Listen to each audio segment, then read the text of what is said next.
afternoon, everyone. This is Steve Van Houten, President of Lifetime Financial Advisors.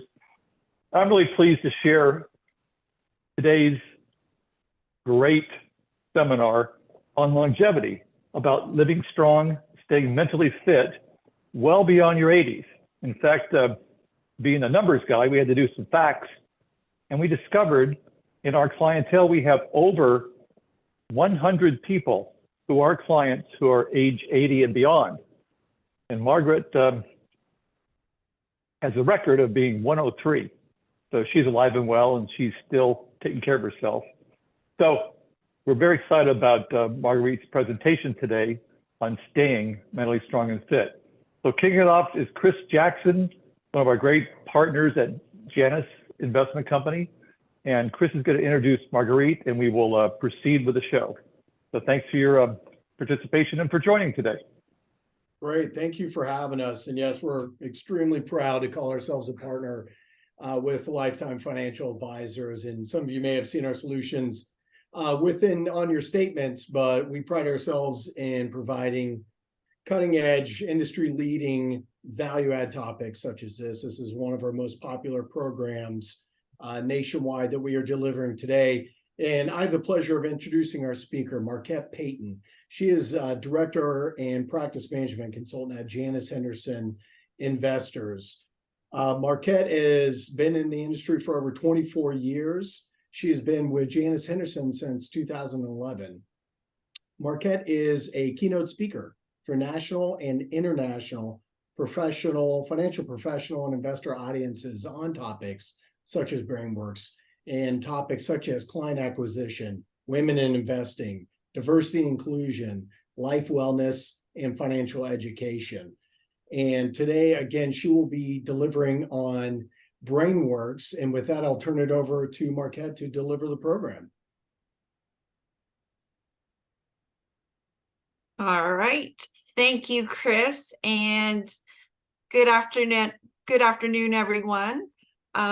Where we're going to start today is with a question. So ponder this. Is there anyone here who isn't planning on retiring or getting older?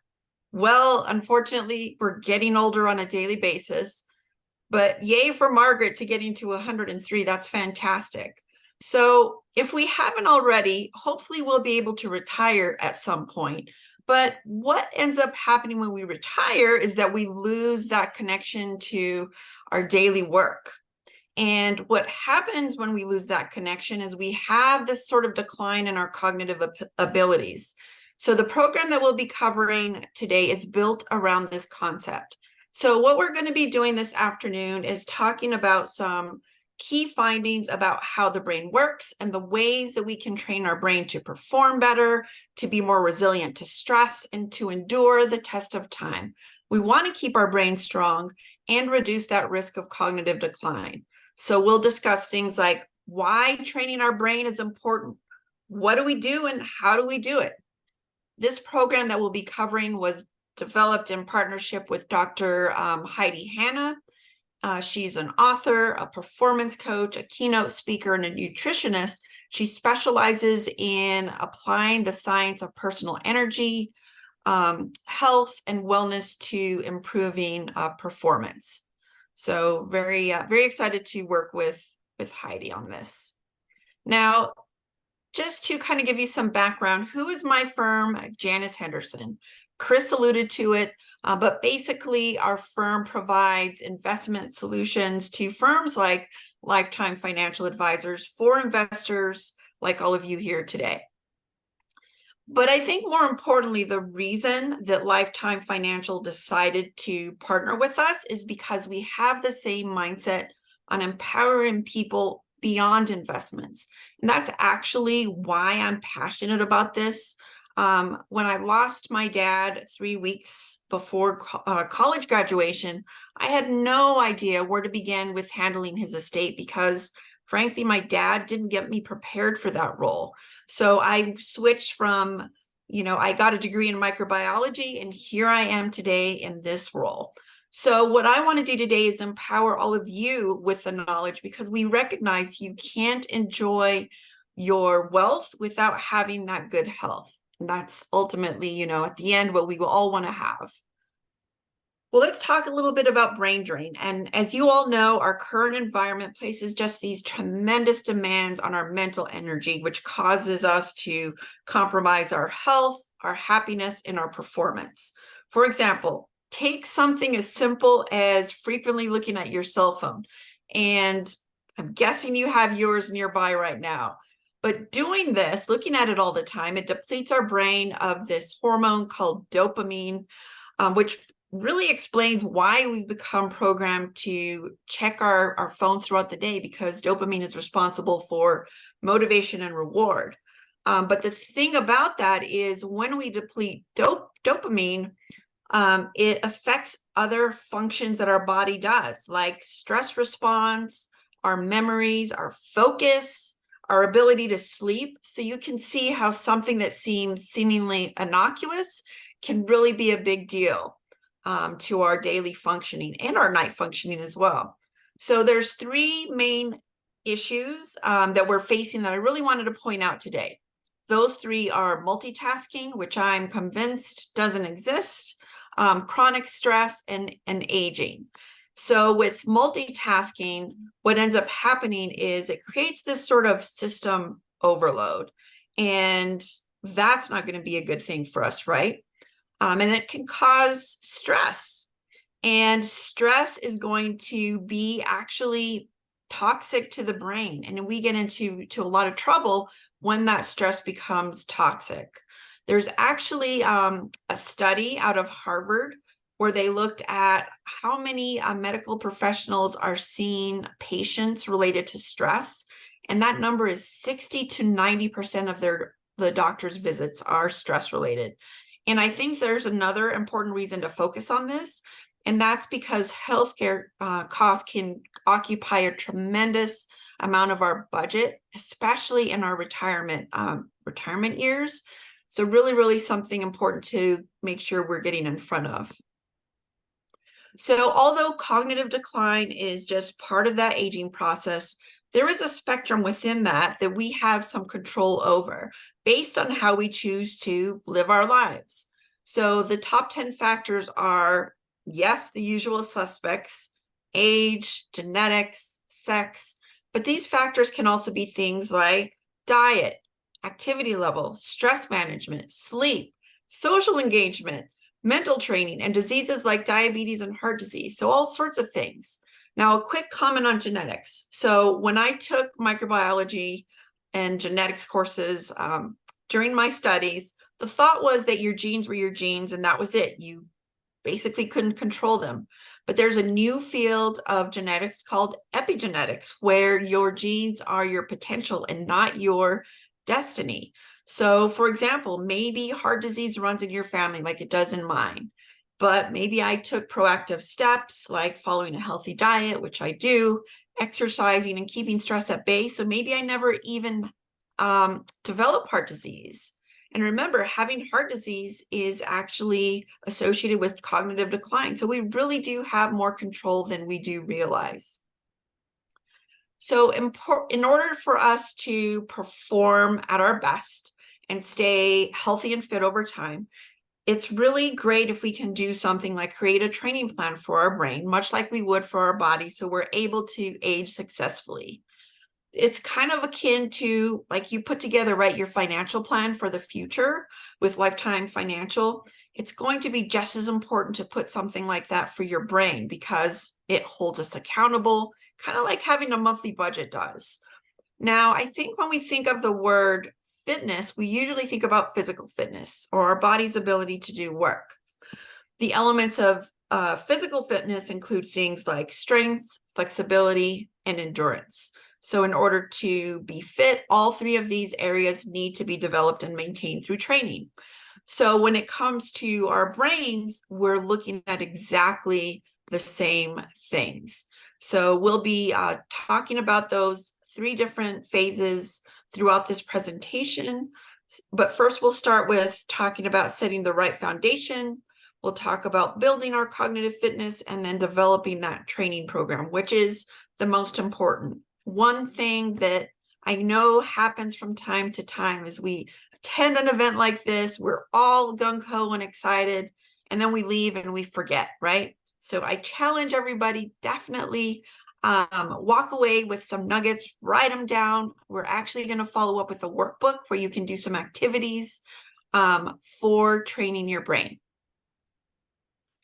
So before we can improve our cognitive fitness, we really need to set that foundation through focusing on the Fab Five that you see here on this page. So food is fuel, activity is activating, balanced stress is a balanced life, a social life is life support, and resting is working.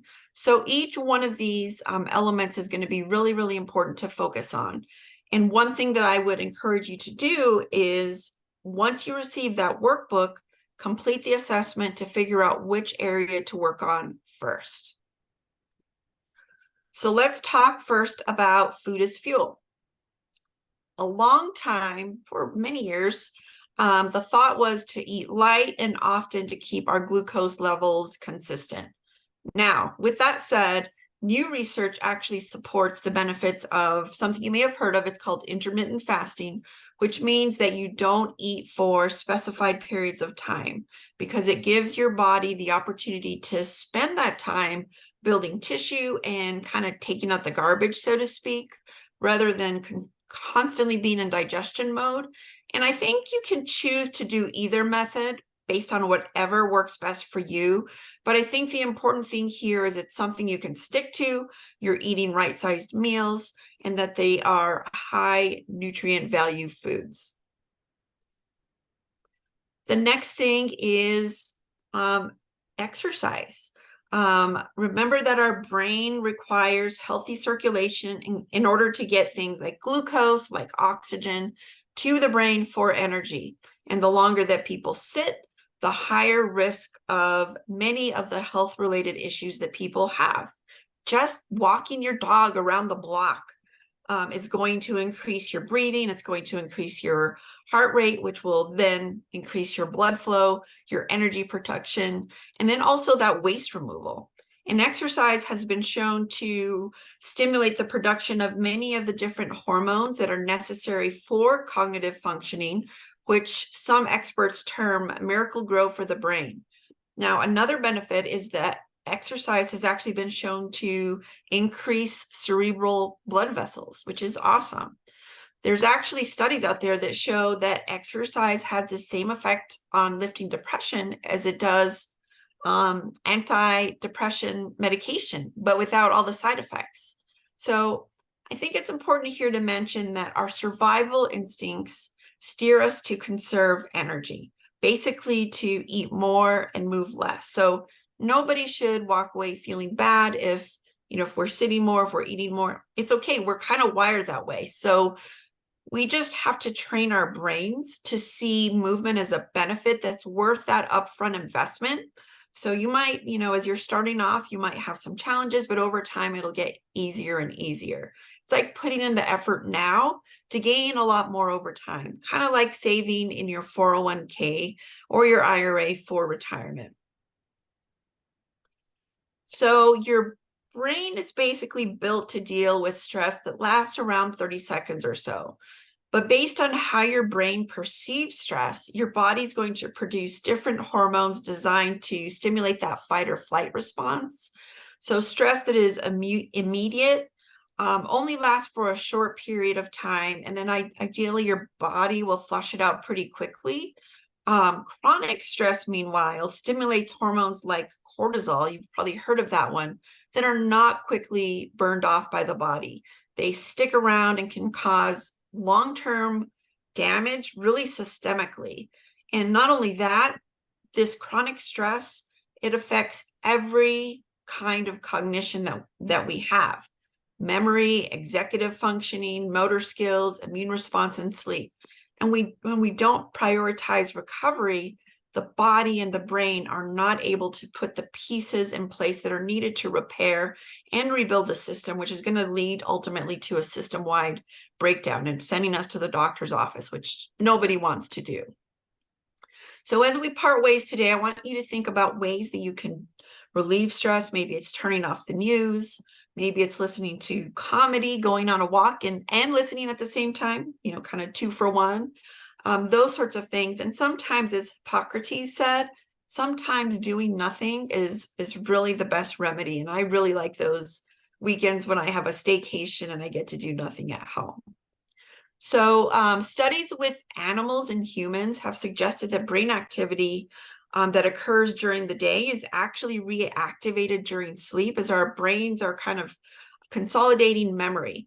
So just like the muscles in our body, the connections in our brain require that rest to actually do the work of forming stronger pathways, rebuilding and repairing. Now, how many of you have a television in your bedroom? Fortunately, the pandemic caused me to kick mine out of my bedroom. But the challenge with the TV is it causes these sleep droughts. It affects the sleep-wake cycle. So do blue light devices like your cell phone. So if you can set those aside about an hour before you go to bed, that could be really, really helpful. Social life is so important. When we work, we spend about 70% of our waking hours with our coworkers, and we lose that important connection when we retire. There's a recent Harvard study that found that a lack of relationships increased the risk of premature death from all causes, mind you, by 50%, comparable to smoking 15 cigarettes a day and greater than obesity and lack of physical activity. That's just mind-boggling. So really, it's going to be so important to build and maintain those relationships throughout our lifetimes beyond those retirement years.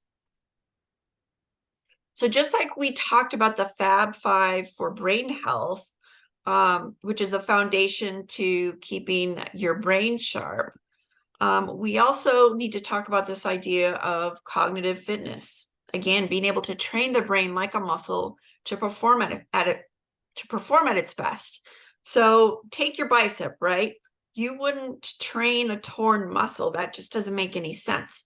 You need to let it heal, and then you can train it. It's the same thing with cognitive fitness. We need to go and make sure we're building that foundation like we discussed with the Fab Five, and then we can move on.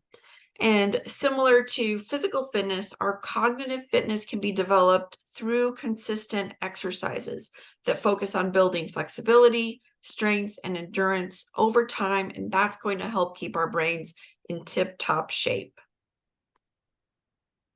So before we discuss cognitive fitness, let's just look at a simplistic view of how the brain communicates. So brain cells communicate with each other by sending chemical signals. So the cells reach out toward each other with tree-like branches. They don't touch, but they send these chemical messages back and forth to communicate. So when we talk about strengthening the brain, what we're really talking about is making the actual cells stronger, making the existing connections stronger, forming new connections, and making that communication as effective and efficient as possible. And this strength can be seen in our ability to comprehend information, our processing speed, and our memory. And if you were to put these connections together, you'd see this pathway form.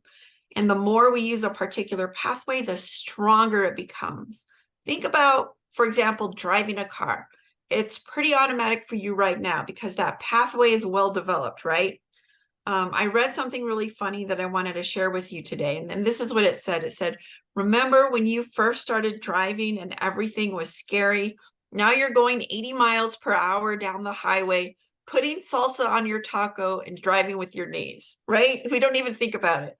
And it sounds, again, funny, and I wouldn't recommend doing it, but you get the picture of how strong these pathways can really be. So up until about age 11, our brains navigate a field similar to being in newly explored territory.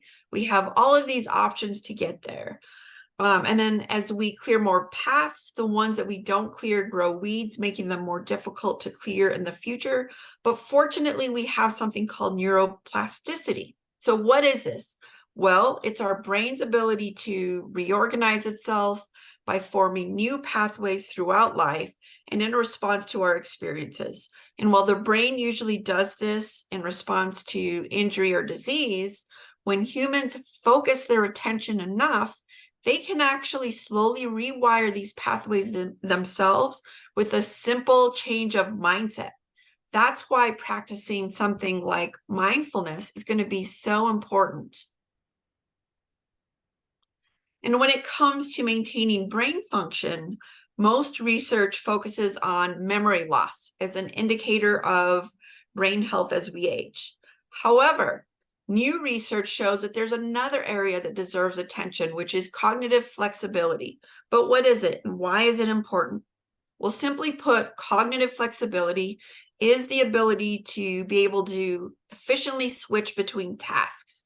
And it's a function that our brains are practicing all day long. While several definitions exist, most experts out there agree that it's part of executive functioning, which also includes working memory, reasoning, task flexibility, problem solving, planning, and execution. So you may have seen this test before. It's called the Stroop test, and it's used to measure cognitive flexibility and performance. This test was used in a study of cognitive functioning with a group of climbers to determine the effect of altitude on brain processing speed. So what we're going to do today is we're going to, and you can do this at your home, just take a few seconds. We'll see how quickly we can get through this list. We probably won't read all of them, but we'll get through about half. So I'll read along with you. So here we go. Blue, red, yellow, orange, green, blue, purple, yellow, red, blue. So pretty straightforward, right? Everybody probably says, okay, well, that's about standard. But let's try this again a little bit differently. This time, instead of saying the word, let's try to say the color that you see for each word on the screen. So for example, the first one you see is green, because the word blue is actually a green color. So let's try this again. So here we go. Green, purple, orange, red, yellow, red, blue, green, orange, green, yellow, red. So was this more difficult for you? I'm guessing that it was, is because, you know, it's just tougher. Our brains aren't wired to perceive things that way. And with, you know, the standard Stroop test, it appears that on average, it usually takes people about twice as long to read the second group of words. Now, it might seem silly that we're worrying, right, about whether you can read colors and ignore letters in the real world, but the implications of this are much greater than they seem. Understanding how our automatic processing system overrides other possible responses is going to be important in our day-to-day functioning, especially when we think about the habits that we're trying to change. Trying to change a habit is actually quite challenging, and it increases in difficulty based on the complexity of the habit as well as the length of time that the habit has been in place. So just kind of ponder this. What do you see in this photograph? What's sort of happening here? What's the bigger picture? And how is the person in the photo feeling? So some people see something scary, grasping at the rock, trying to hold themselves up, clinging to life, right? But did anybody see excitement, exhilaration, and accomplishment? Training to have a more optimistic mindset and to assume the good instead of the bad can actually also improve our brain's flexibility, even when you're sitting in traffic. And I've been working on this one recently. Instead of getting upset during traffic, I see it as a moment where, hey, I'm in one piece. I get to listen to a podcast. This is like me time. I can't control the circumstances, so I might as well make the most of it. So a flexible brain allows you to use your mental energy on things that move you basically in the direction that you want to go. Our natural tendency to function in survival mode often overrides any other sense of purposeful direction, while a flexible brain is able to adapt as needed. So being able to adjust our perspective to see things in a more positive way impacts not only happiness, but it's also going to improve our performance and our resilience. So things you can do are relaxation techniques, doing emotional training games, gratitude lists, right? Like writing down each morning what you're grateful for that day. And then just journaling. Sometimes we can do that without judgment. We can get out all the negativity that we have, that we're storing up inside, get it onto paper, and then it's done. You actually feel lighter and more positive doing an exercise like that. So just as our bodies require care and exercise over the course of our life, so do our brains, especially as we age. So lifting weights is going to strengthen our muscles, while strengthening our mental muscles improves our memory, our attention, brain speed, our people skills, intelligence, and our navigation. So we're going to do another exercise. So have you ever taken the time to notice what types of things are easy for you to remember and which things you're quick to forget? So when people start to worry about losing their memory, experts are going to want to evaluate what it is specifically that someone is struggling to remember and any particular sort of circumstances that might impair memory. And things that we already talked about, such as stress, poor nutrition, and lack of sleep, those are also a factor as well. But if we can analyze what we retain and what we don't retain, then we can see patterns that help us make new memories more sustainable. So what we're going to do next with this activity is let's take a few seconds to look at the images that you see here on the screen. So let's go ahead and pause and do that.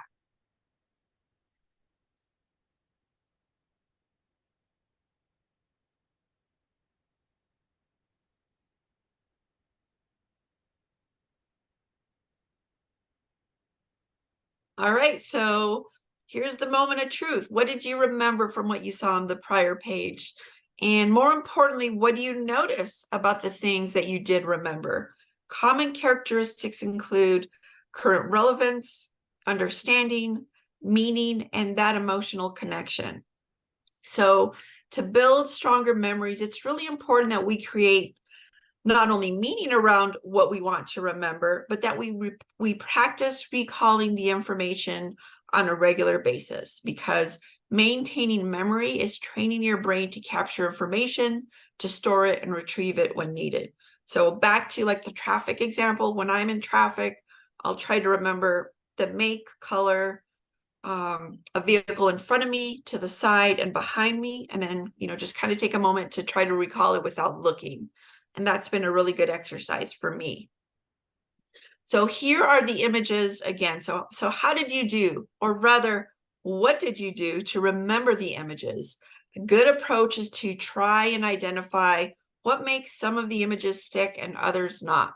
So maybe you remembered the latte because you drink them every morning, or perhaps you remember the dog because you have one, or maybe it's the alarm clock, like me, because you want to throw it across the room every morning when it goes off. On the flip side, if it's something that you can write down and refer to, don't bother trying to remember. We can't remember everything. So organizing thoughts and then creating systems to have easy access to the important information that you want to remember is going to save us that real estate in the brain to retain only those things that are really important. So a strong brain can fully engage our mind rather than getting distracted by everything else that's going on around us, like our phones, right? The result is you optimize your productivity, your efficiency, and your overall performance. So what are some tasks or brain strength training exercises that you can do here? These are things like puzzles. The caveat is it must be new puzzles and not the same one every time. It can be distraction resistance. Remember that multitasking is a futile exercise, and our cell phones can siphon away your mental energy. Visualizing what it is that you want. It's something actually that elite athletes do. They visualize that they're out on the field, they're going to catch the ball and then follow it through. And that actually really works well for them. It's the same thing here. Scripting is, what is the story that we tell ourselves? One of the ones that affects a lot of people is imposter syndrome, where we're high performing, but we see ourselves as fraud. So what can we do to change that story about ourselves? So in addition to practicing healthy habits, exercises that target brain endurance are those that also continue to develop strength, flexibility over time, just like exercising a muscle. And if you didn't notice, a lot of these things actually overlap with one another, which is kind of nice. It's kind of like a 2-for-1 or 3-for-1. So I do want to touch on the power of purpose. If you've heard of the author Dan Buettner, he wrote Blue Zones. People who know why they wake up in the morning, in other words, they feel like they have a purpose, they live up to 7 years longer than those who don't. So for many, retirement can be a really difficult time because it's that dramatic shift in focus. Sometimes people feel like they've lost their purpose. So the toll that it can take emotionally and physically can really be intense. In fact, the biggest spikes in mortality come at birth and at retirement. So I think that is something important to take away and really go back and think about how, if you're not feeling like you have a purposeful life, what are some things that bring me passion? How can I get involved in those? So when we're talking about endurance training, simple writing exercises can really help us tap into that passion in life, give you that purpose, which can fuel our efforts and give us a clearer sense of direction. And in order to get the biggest return on your time and energy investment, aim for activities that incorporate both the strength and flexibility, such as the journaling, the meditation, and something as simple as yoga. This was something that I came across recently that I found really interesting. So Forbes looked at these small business owners, and they found that 82% of them that used a vision board from when they established their business, they accomplished more than half of their goals, more than half of those goals that they included on that board. And it was a much higher number than people who didn't have a vision board. So visualization is extremely powerful. It's kind of like that positive mindset, right? So the key principles for brain booster training regimens are going to be those same principles that we use in creating a physical fitness training routine that I want everybody to walk away with today. Remember, it must be specific, it must be new, novel, and challenging to stimulate growth. And it must be practiced on a consistent basis to maintain those fitness benefits. That way we don't experience that brain atrophy. Just like if we go to the gym once a month, that's kind of going to fall off, right? We're going to have that body atrophy. The same thing will happen with our brain. So that it's going to be critical, all 3 pieces that you see here. And as we wrap up, I want to encourage you to create a brain training program, and you can use your workbook to figure this out. That's going to help you to perform at your best. It's going to help you build resilience and help you maintain good brain health and functioning over time. So you'll want to compare the different areas of your brain health assessment from that workbook to determine which areas to focus on first. Consider flexibility, strength, and endurance goals. And you don't have to do all 3 at once. You can move, again, 1 step at a time. The main thing is taking action and then creating that training plan that's specific, challenging, and then, of course, continue to practice. And you know what? If something's not working for you, guess what? We can pivot. It's okay to try something different. And actually, I would argue if you're trying something different, that's actually really beneficial to your brain. So because brain health is so important, it is very critical for us to take action. And at the risk of sounding like a broken record, I will say it again, so we don't suffer from that brain atrophy. even small steps, again, can make a big difference. And as I mentioned at the beginning, what good is our wealth if we don't have the brain health to enjoy it? So a good place, again, is to complete the exercises in your workbook, and you can even designate an accountability partner when establishing and implementing your training plan. Because when you have somebody like that, not only are you helping that other person, maybe it's a friend, maybe it's a family member, you're also creating a social connection, which we said earlier is a key to supporting brain health. And it's really nice when you can help somebody else in the process. So with that, I thank you for your time. I really hope you found this information to be helpful. Maybe it encouraged you to go and implement some of these things in the very near future. So with that, I'll go ahead and turn it over to Luke to see if we have any questions. Great. Thanks so much, Marquette. I think this is really helpful content, a little bit something different than we've delivered over the course of the last couple of years with other financial planning topics. But there is truly a big overlap between wealth and health, and just really being able to get the most out of our retirement years. You know, folks have sacrificed, and all the retirement balances that we help manage and prepare for, that's delayed gratification. And ultimately, the purpose is to provide for yourselves in retirement. It's not just to, you know, sit on the couch and do nothing for, you know, the rest of our lives, because we're really purpose-driven creatures, really. And that was a big takeaway, Marquette, from your presentation that I think we see day in and day out. And I know conversations that Steve, Brian, David, and myself are having with our pre-retirees goes well beyond, you know, just the investments and the ability to retire, but what is it that you will be doing in retirement? How are you going to apply your skills and your talents and your resources, and, you know, where are you going to find that sense of purpose and drive? We were just at a recent retirement conference, and there's a really high percentage of business owners who either sell a business or exit a business, only finding themselves regretting that decision a year later because they were so engaged within that day to day. So I think really great content, Marquette. Thanks for delivering it, and thanks to Chris for setting this up and being able to bring this great content directly to our clients and for future use to reference on our website as well. So many thanks for your time. You're welcome.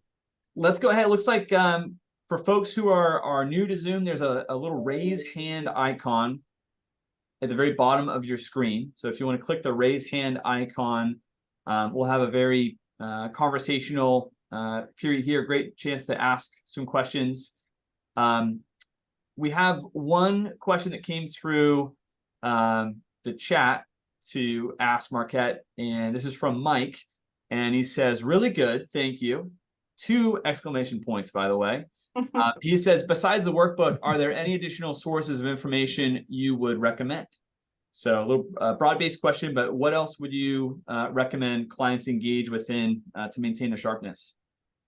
One of the big and easy things that people can do is we get so wired into our routines. Mix it up, drive a different path to work or to the grocery store. You know, writing with your left hand instead of your right hand, even eating dinner with, you know, your left hand instead of your right hand. Those things sound really simple, but challenging your brain in a different way makes a difference. There's a whole list of apps that I can provide to Lifetime Financial, where we're talking about all the different ways to relieve stress, some games that can challenge people, mental puzzles, all of those things. And I'll make sure that those are passed along, and then everybody else can take advantage of those. Yeah, great question, Mike. That's another thing we talked about, just we're creatures of habits, and the older we are, the longer we've established certain behaviors, you know, those grooves become deeper and deeper and more entrenched over time. So very interesting. Again, to ask a question, feel free to raise your hand down below.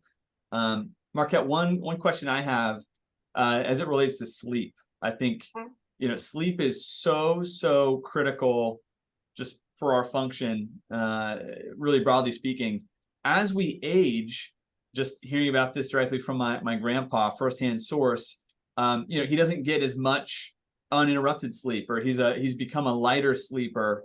So can you talk about how, as we age, just the quality or duration of sleep, do we need less sleep as we age, but still wanting to prioritize it, even if it doesn't feel as though it's as deep of a sleep? Or what would you say to that? There's actually something that people can do to get more quality sleep, even though as we age, yes, we tend to sleep less, but we want to make sure when we have sleep, we're going through the full cycles, right, of sleep. So there's something called, and I will send you, Luke, some resources for that. So it's called biurnal beats. And you can just go to YouTube and listen, and there's all these different ones. And whenever I can't sleep, I play those, and it's certain frequencies, and those frequencies kind of shut down, our brain, slow us down, and get us into that place where we can actually fall asleep and stay asleep longer. And I will tell you, it works. Because sometimes when I have a lot going on in my life, my brain won't shut off. So it just keeps going. When I do that, I sleep like a baby. Wow. Could you repeat that again? The name on YouTube is? Let me bring it up, and I'll actually show it on the screen. There we go. Hey, hope nobody's driving while the webinar is going, because we're about to be in a trance.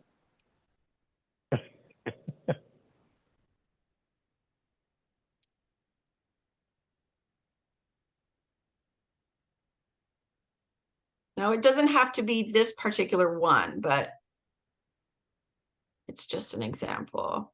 Oh shoot, they want to show me a commercial. Jellyfish lighting. Sorry about that. Okay. Let me just show you this. Let me just show you the screen, okay? Sure. Sorry, it's just gonna be a second. Now, a word from our sponsor. Here we go. There's some to reduce anxiety. There's some for deepest healing sleep. There's some for concentration. There's all sorts of different things that people can listen to. And it's very soothing. It's kind of like the white noise with benefits is how I like to describe it. Yeah. Marguerite, I've noticed we have a lot of technology to help us remember things. And from as easy as remembering phone numbers. Well, before cell phones, we knew, my old partner, Lou, he memorized probably 50 clients' phone numbers. We had a lot of doctors. He knew which OR the doctor happened to be operating in, which hospital. But it's just amazing on his memory because he had it. I had a number that I should know that I just could not recall it without looking at my cell phone. That kind of was disturbing. I said, oh my goodness. So I think you're right. Technology is great, but it's also a crutch and a muscle. If you don't use it, you lose it. And I found that just with basic phone numbers, it's important. Yeah, and even trying to remember different numbers like phone numbers, instead of just, seeing the name on your screen, just challenge yourself to remember those numbers instead. Like for me, because I'm a science geek, I try to remember as many digits of pi as I can, or, certain formulas from, back when I took calculus and geometry and whatnot. I still try to recall those formulas now, just randomly. So all of those things are really beneficial. And Marquette, it looks like we have a question from our client, John Peterson. John, I'm going to unmute your line and you can feel free to ask away.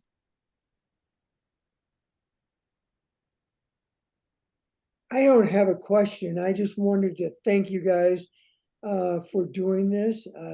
I'm coming on 73, and a lot of things the subject matter expert spoke to touch home because my wife pounds on that all the time. So for everyone that was involved in putting this forward, and I've sat through almost every one of your sessions, this one really hits home, and I can't thank you guys enough. Hopefully I'll get to see this workbook, and I'm sure I will take a personal approach to that. Thank you. Thank you, John. Yes, thank you so much. And what we can do as well, if you're attending and would like to receive a workbook, we'll make sure that we get that to you. So we'll coordinate, we'll have the attendees who joined us live today, and we can follow up with you individually and make sure you get a workbook copy in hand. So Marquette, appreciate the follow-up on that front. Yes, sure. And I just wanted to, I noticed there wasn't a comment, so I just wanted to mention that, if you don't mind, Luke. Oh, sure. Yeah, so the person's comment is that volunteering is really important. Doing something for someone else is critical for having a purpose. Absolutely. The one caveat to that one is that sometimes people will volunteer sort of haphazardly, sort of to check the box. So there really has to be the passion about it to get the benefit, basically, is what I'm saying. So everybody go out, find your passion, and if there's an opportunity to volunteer in a way that is about your passion, that's fantastic. Nutrition absolutely is so critical. I personally got really sick in 2013. Had all sorts of autoimmune stuff going on. I found out at that point I'm gluten intolerant, so I'm gluten-free now, and now I don't have any health issues. I don't even get sick. So nutrition is definitely important. Yeah, that's great.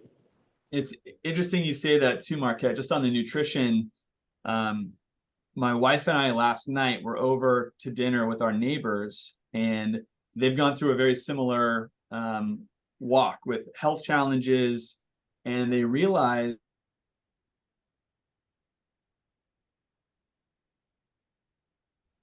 for better or worse, probably for worse, just the way our food is delivered to us, the nature of the scale of farming and efficiency and extracting the most crop per acre. I need to do my own research on this, but they were really adamantly saying, if you eat an orange off a tree in a grove in Florida today, and if you did that 50 years ago, the orange today has a smaller percentage of the net nutrients that actually comes through from the soil, just the way things are farmed. And the way that everything is just designed to the highest output, and there's a cost to that with just the quality of the food. So it really caused me to think about what am I putting in my body, and food is fuel, and you are what you eat. But unfortunately, what we're eating, it seems like it's changed a lot over time, especially here in the States. So I think a good exercise for us all to be way more mindful about what we're burning as fuel. Absolutely. And I think oftentimes we will go down the path of convenience. I mean, I will tell you that happens in my household from time to time. I think we all do it. It's a kind of a crazy world.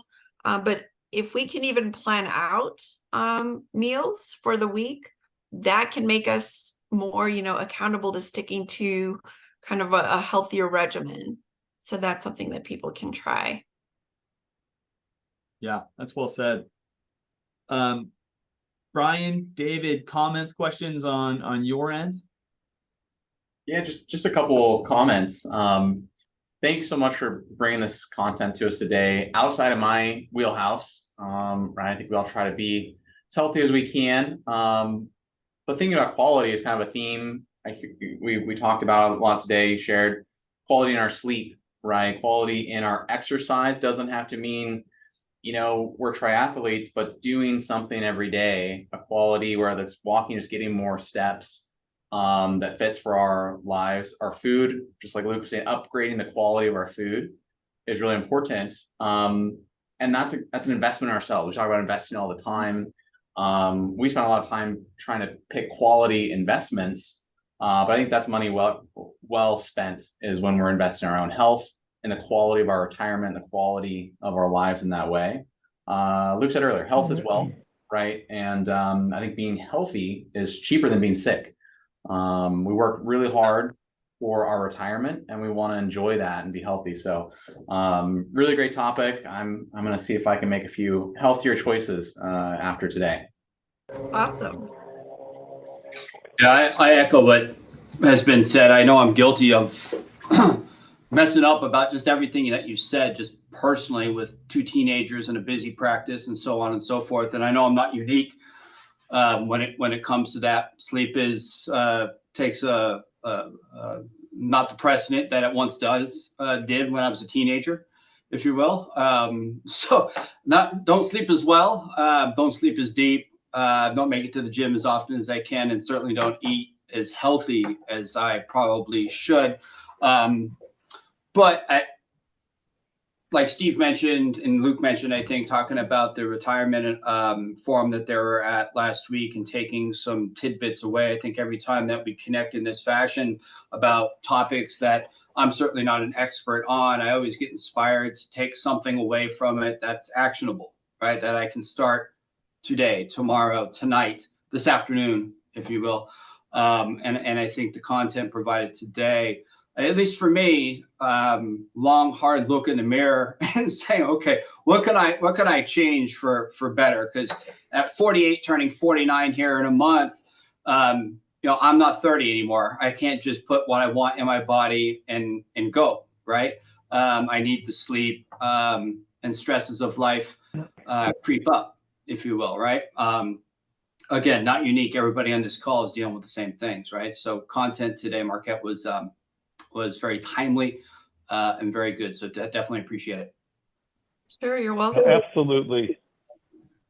My quote of the week, I heard this actually at the same conference. Another advisor uses this on his masthead, and he says, do something today that your future self will be proud of.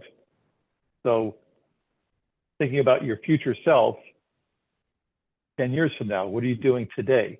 Both in your fitness, in your financial awareness, your relationships, your investments. And it's all connected. We are all connected through this. And without one, the others suffer. And we need all of these elements to have a healthy, productive, and happier life.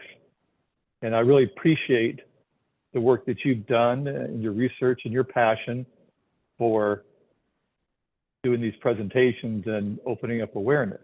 And I think every person who participated, and the good news, this will be posted on our website. So for those who want to share this with a friend or a family member, this will be available, I'm told, for up to a year.